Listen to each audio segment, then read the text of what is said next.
Hello viewers, তো আজকে যে টপিকটা নিয়ে আলোচনা করব সেটা হচ্ছে তোমাদের যে সমস্ত বলতে গেলে ছাত্রছাত্রীদের যে ভাইবা আছে, ঠিক আছে, ভাইবা, ঠিক আছে, তো সেটা মেকানিক্যাল হোক বা সিভিল হোক বা ইলেকট্রিক্যাল হোক, এই নিয়ে আজকে ডিসকাস করব। সম্পূর্ণ ভিডিওটা দেখবে। বেসিক্যালি আজকে মেকানিক্যাল ভাইবা নিয়ে ডিসকাস করব, তো অবশ্যই ভিডিওটা দেখবে, ভিডিওটা স্কিপ করবে না, ঠিক আছে। তো সম্পূর্ণ চলো শুরু করা যাক। তো এমইর ক্ষেত্রে যাদের বলতে গেলে 4 সেম আছে, তো তাদের ক্ষেত্রে ডিসকাস করবো। দেন বলতে গেলে যারা বলতে গেলে 6 সেমে আছো, তো তাদের ডিসকাস করবো ভাইবা নিয়ে। তো দেখো, বেসিক্যালি তোমাদের যে কোশ্চেনগুলো ধরা হবে, তো সেই ক্ষেত্রে ধরো আমি তোমাকে থার্মাল থেকে একটা বলছি, ঠিক আছে। থার্মাল তো থার্মালের ক্ষেত্রে বলতে গেলে বেসিক্যালি তোমাদের যেটা আসবে সেটা তোমাদের নর্মালি সাইকেল, ঠিক আছে, সাইকেল, ঠিক আছে। তো দেন তারপরে হচ্ছে তোমাদের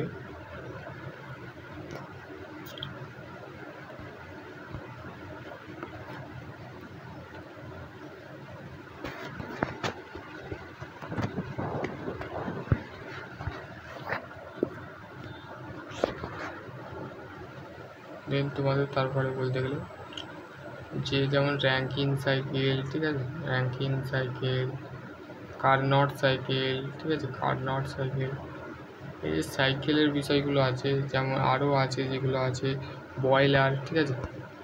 তোমাকে ধরতে পারে what is the boiler, Cochran বয়লারের ফাংশান ধরতে পারে, ঠিক আছে, কোচরান বয়লার, ঠিক আছে, কোচরান বয়লার। তারপর হচ্ছে লোকোমোটিভ বয়লার, ঠিক আছে, লোকোমোটিভ বয়লার।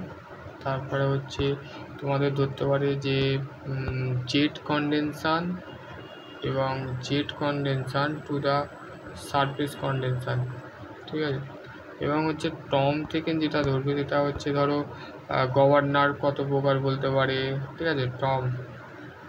তারপরে হচ্ছে আমাদের যে এটা আছে কী বলে ফ্লাই হুইল, ঠিক আছে, ফ্লাই হুইল,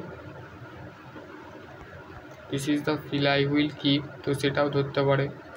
তো তোমাদের বলতে গেলে তারপরে হচ্ছে যে পাওয়ার ট্রান্সমিশন অফ গিয়ার, ঠিক আছে, গিয়ারের ফাংশান ধরতে পারে, ঠিক আছে, ক্লাচ।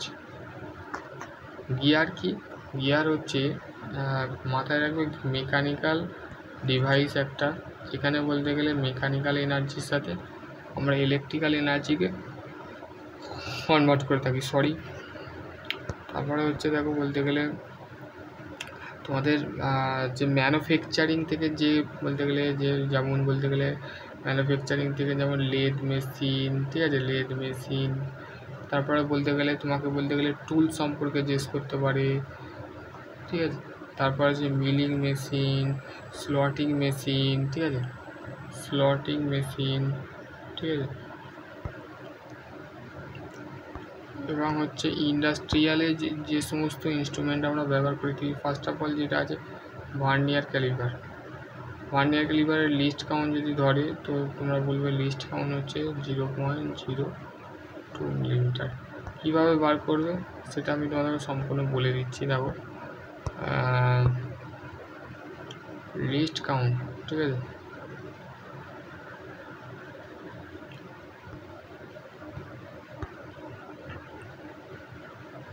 তাহলে 1 MSD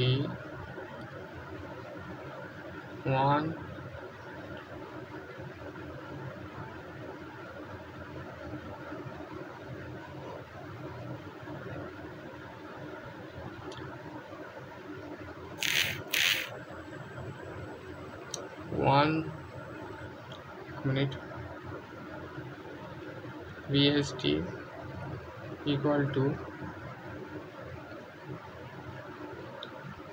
1/39 -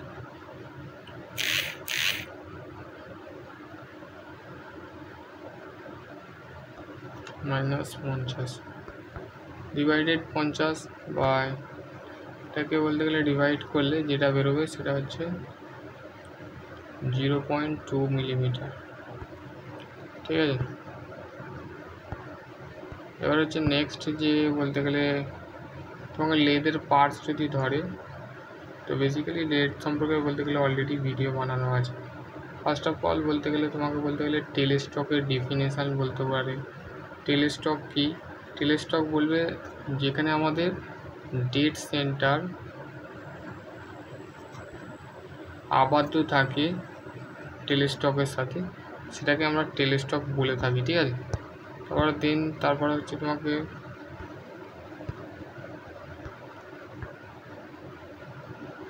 লেদ থেকে আর একটা কোশ্চেন করবে যে গিয়ার মেকানিজম করা থাকে না লেদে, গিয়ার মেকানিজম করা থাকে, তো কি first gear, second gear, third gear, fourth gear.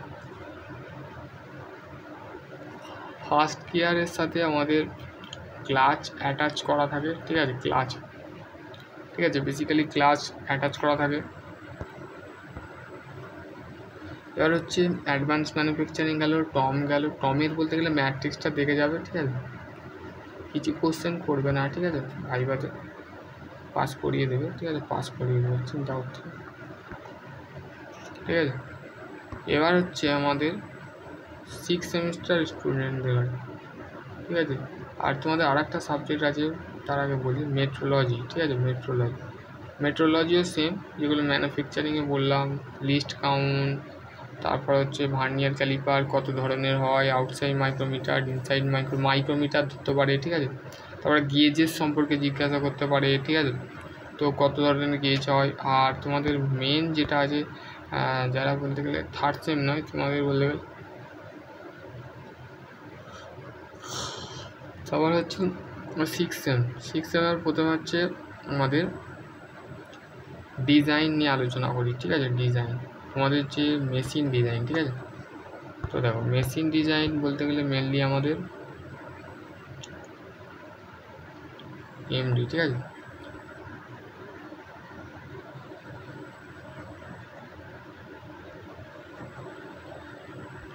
Machine design first of all একটা ডিজাইন করতে গেলে বা একটা বলতে গেলে ডিজাইন যে প্রসিডিওর সেটা কিভাবে করব, নিড আছে, সমস্ত কিছু যেগুলো আছে সেগুলো আমাদের বলতে গেলে মেনলি লাগে, ঠিক আছে। তো নিড অফ ডিজাইন, ঠিক আছে। তারপর হচ্ছে তোমাদের বলতে গেলে আরও যে সমস্ত যে টপিক চ্যাপ্টার আছে সেগুলো একটুখানি, যেমন বলতে গেলে স্ট্রেস স্ট্রেন ডায়াগ্রাম যদি ধরে বা ড্র করতে দেয়, তো সেক্ষেত্রে তোমাদের বললে যদি স্ট্রেস স্ট্রেন ডায়াগ্রাম ড্র করো, ঠিক আছে, স্ট্রেস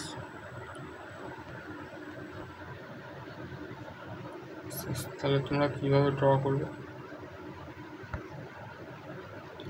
এখান থেকে একটা লাইন আছে, ঠিক আছে, এটা হচ্ছে শেষ, ঠিক আছে।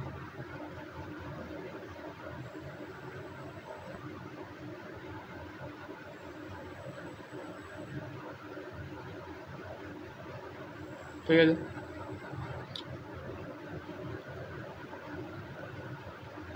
ও থেকে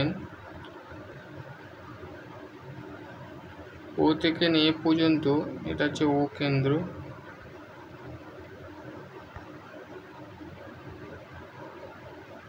এটা এ কেন্দ্র, এটা বি কেন্দ্র, সি কেন্দ্র,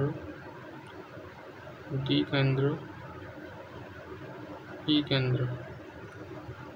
ও থেকে এ পর্যন্ত হচ্ছে এটা যে প্রপোর্শনাল লিমিট, ঠিক আছে। তারপর এ থেকে বি পর্যন্ত হচ্ছে এটা হচ্ছে ইলাস্টিক লিমিট। তারপরে হচ্ছে তোমাদের বলতে গেলে বি থেকে সি পর্যন্ত হচ্ছে তোমাদের প্লাস্টিক লিমিট। তারপরে হচ্ছে সি থেকে ডি হচ্ছে আলটিমেট স্ট্রেঞ্জ, ঠিক আছে, আলটিমেট স্ট্রেঞ্জ। আর ডি থেকে ই হচ্ছে আলটিমেট স্ট্রেঞ্জ। আবার এফ পয়েন্ট আছে, ই পয়েন্ট হচ্ছে নিক ফর্মেশন, ঠিক আছে। তারপর হচ্ছে তোমাদের বলতে গেলে এফটাকে বলতে গেলে আমাদের ই থেকে ডি থেকে ই পর্যন্ত হচ্ছে আমাদের ফ্র্যাকচার পয়েন্ট, ব্রেকিং পয়েন্ট, ঠিক আছে। তো ব্রেকিং পয়েন্ট, তো সেই ক্ষেত্রে বলতে গেলে তোমাদের ডিজাইন বলে দিলাম, তো এইগুলো ধরতে পারে, বা এসএন কার্ভ ধরতে পারে। এস হচ্ছে স্ট্রেস ইন কম্পোনেন্ট, ঠিক আছে, আর এন হচ্ছে নাম্বার অফ ফেলিয়ার, ঠিক আছে। তো এটা ধরতে পারে, ঠিক আছে। তো এবার হচ্ছে তারপর হচ্ছে নেক্সট হচ্ছে ওয়ার্ক অর্গানাইজেশন ম্যানেজমেন্ট থেকে তোমাদের বলতে গেলে প্রোডাক্টিভিটি ধরতে পারে, প্রোডাকশান ধরতে পারে, এই যে সমস্ত যে রিলেটেড কোশ্চেন আছে, ডিমান্ড, ঠিক আছে। তারপর যে ইঞ্জিনিয়ারিং ইকোনমিক্স প্রজেক্ট ম্যানেজমেন্ট, ওইটা নিয়ে আমি বলতে গেলে পরে সাজেশান, পরে তোমাদের ভাই কী কোশ্চেন করবে সেটা তোমাদের বলে দেবো, ঠিক আছে। তো আজকের টপিক এতটুকুই এন্ড করলাম।